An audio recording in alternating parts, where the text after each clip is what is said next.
Hello guys, I am Priyanka Singh Verma. So today I am bringing a new chapter whose title is Electric Current. Electric means the electron, current means the flow. So electric current means the flow of the electron in a particular direction, that is called as the electric current. So लीजिए यहाँ पर हमारे पास क्या है, एक कोई iron piece of iron है, तो पीस ऑफ आयरन या फिर कोई भी अगर हमारे पास कोई भी नॉन लिविंग थिंग है, so we all know that all the non living things are made up of a small particle that is called as the atom. That is called as the atom. And atom have three particles. Name is electron, proton, and last one is neutron. So electron have negative charge, proton have positive charge, and the neutron have no charge. It have no any charge. And जब हम क्या करते हैं, किसी भी एक point से, किसी भी जो कि गुड कंडक्टर है उसके एक पॉइंट से क्या किया जाता है, इलेक्ट्रिक करंट को पास करवाया जाता है। तो अभी आयरन के अंदर क्या है, रैंडमली एवरी डायरेक्शन में क्या है, इलेक्ट्रॉन मूव कर रहे हैं। कोई इलेक्ट्रॉन इधर की तरफ जा रहा है तो कोई इलेक्ट्रॉन इधर की तरफ जा रहा है, कोई इलेक्ट्रॉन इधर की तरफ जा रहा है। तो ये क्या है, एक दूसरे के डायरेक्शन को अपोज करते हुए रैंडमली एवरी डायरेक्शन में मूव कर रहे हैं। Whenever we apply electric potential, whenever we apply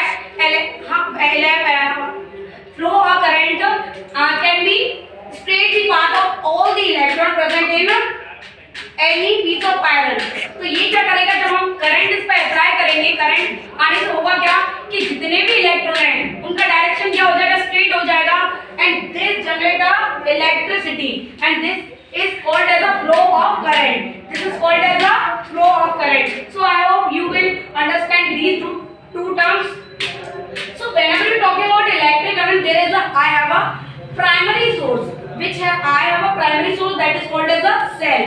So cell is a primary source by which we can get the current. And the second, whenever we join two or more cells, then a battery created, that is called battery. Then how can we create a battery? How can we create a battery? जब एक या फिर एक से ज्यादा सेलों को जोड़ दिया जाता है तो बैटरी बनती है। बैटरी के पास दो टर्मिनल्स होते हैं, एक को बोलते हैं पॉजिटिव टर्मिनल और दूसरे को बोलते हैं negative terminal. Are you got it? And जब भी हमें बैटरी को बनाना है दो या दो से ज्यादा सेल की मदद से, तो हम किस तरीके से अरेंज करते हैं, like I have these two cells and we going to join this। तो हमें ये चीज याद रखनी है कि कभी भी जब हम इस सेल का प्लस ले रहे हैं, इस सेल का माइनस टर्मिनल यहाँ पर ले रहे हैं, तो दूसरा सेल ऐड करेंगे तो उसका क्या होना चाहिए, पहले वाले का अगर यहाँ पर क्या है प्लस है तो दूसरे वाले का यहाँ पर क्या आना चाहिए, नेगेटिव आना चाहिए। बिकॉज अगर सेम चार्जेस आ गए ना, सेम टर्मिनल्स आ गए तो एक दूसरे को रिपेल करेंगे।